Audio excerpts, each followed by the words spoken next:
ঘুমের কত উপকারিতা তুমি জানো? ঘুমের আবার কিসের উপকারিতা? ঘুমালে তোমার সাথে ঝগড়া হয় না।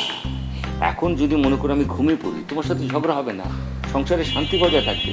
আর ঘুমালে স্বপ্নে দেশ বিদেশ ঘোরা যায়, কোনো ভিসা লাগে না।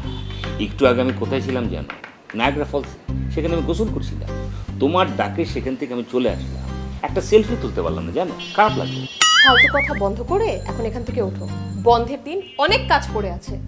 আচ্ছা উঠছি। শোনো, ঘুম ভালো হলে সকালটা ফ্রেশ লাগে, দিনটা ভালো যায়। দিনের অর্ধেকটা তো তুমি ঘুমিয়ে কাটালে, সকাল ফ্রেশ হওয়ার সুযোগ দিলে কই? কেন তুমি ঘুম থেকে উঠে ফ্রেশ হও না? ফালতু কথা বাদ দাও, এখন এখান থেকে ওঠো। আমি নাস্তা দিচ্ছি। কফি না খেলে ঘুমটা কাটবে না, আগে কফি দাও।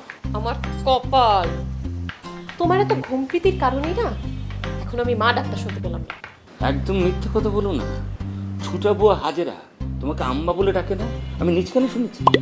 বুয়ার মুখে আম্মা শুনে কি প্রাণ ভরে? শোনো, দেশের জনসংখ্যা আর বাড়াতে চাই না।